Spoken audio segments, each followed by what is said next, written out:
riktigt tungt. Enorm besvikelse och liksom ännu en gång. Man tänker ännu mycket. 2 är också väldigt tufft. 3 det är liksom extremt och 4, det är inte många jag känner som har liksom gått igenom det.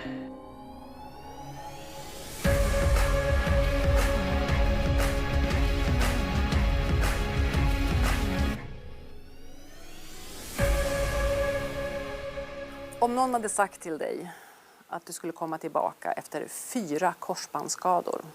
Om någon hade sagt det till dig i unga år, vad hade du tänkt då? Jag tänkte säga att den personen är helt galen. Jag hade nog inte trott på det själv. Alltså, och har en sån svårt att greppa och inse det även idag när jag står här. Hanna Glas med Sundsvall som moderklubb har fyllt 31. Den första korsbandsskadan åkte hon på redan som 17-åring. Den andra 3 år senare. Och den tredje 2015 satte stopp för den första A-landslagssamlingen som hon var kallad till. Så landslagsdebuten dröjde till 2017. Då satt vi ner och hon blickade tillbaka. Ja, den tredje det var nog värsta också. Alltså framförallt mentalt. För att det hade gått så bra, jag hade blivit uttagen i landslaget och var i jättebra form. Så det var tufft.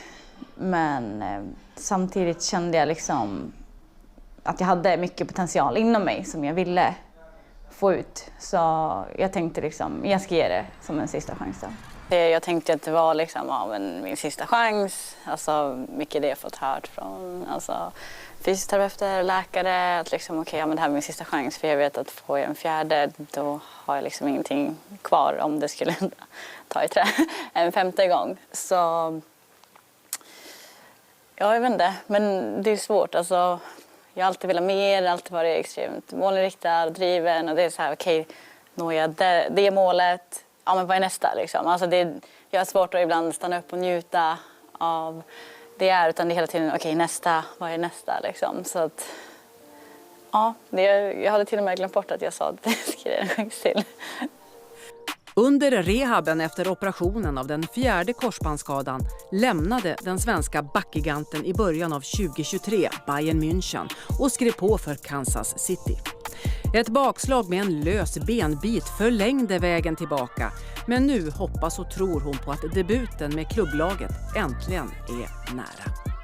Kan vi någonsin förstå hur mycket träning och vilja det ligger bakom att du faktiskt är tillbaka? Jag tror det är svårt om man inte själv har gått igenom det att dels förstå liksom fysiskt vilken ansträngning och liksom hur jobbigt det är, men alltså framförallt den mentala biten av en långtidsskada. Man tänker så här, men du vet, det är många också som säger det som kanske inte har haft korsbandsskador innan och sen åker på det bara, oj, är det så här liksom? Alltså får nästan en liten, okej. Så, och dels göra det 4 gånger tror jag inte många hade klarat av. Men vad är det du har sett framför dig då? Vilken är den absolut största anledningen till att du lyckas en gång till? Nej, men det är bara att jag har sett mig själv ute på plan igen. Alltså spela. Sen, alltså först med klubblaget, men sen också få dra på sig de här kläderna igen och en del av det här sammanhanget. Det är det bästa jag vet. Och det är så fruktansvärt kul och ger mig så mycket glädje och energi. Så att de bilderna i mitt huvud är det som alltid liksom har tagit mig igenom de tuffaste stunderna. Det är så enormt stor kärlek och det ger mig verkligen någonting som är svårt att sätta ord på. Allt det du har gått igenom, gör det att du njuter mer av stunden, att vara här och nu, eller? Ja, absolut. Alltså, verkligen. Det är inte bara det här, men det kan vara bara kunna ut och springa, alltså röra sig utan att ha ont, så mycket mer. Så att, jag blev så mycket bättre på att njuta. När vi satt här för en tid sedan med Magdalena Eriksson och Fridolina Rolfö så berättade de att de har haft mycket kontakt med dig. De har ju också gått igenom tuffa skador. Hur har ni stöttat varann? Nej, men vi har en liten WhatsApp-grupp där vi skriver och håller kontakten bra och brukar också skriva privat till varandra.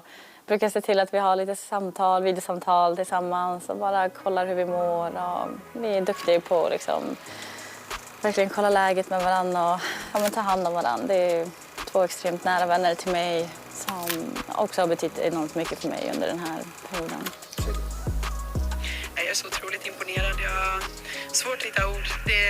Hon inspirerar mig så otroligt mycket i den resan hon har gjort. Jag är så stolt och glad över henne och få se hennes ansikte här, det är helt otroligt. Hon är fantastisk både som människa men även som fotbollsspelare och fortsätta och kriga. Jag skulle verkligen kunna se henne och folk som går igenom tuffa skador och titta på Hanna Glas. Där har ni en av de största inspirationerna.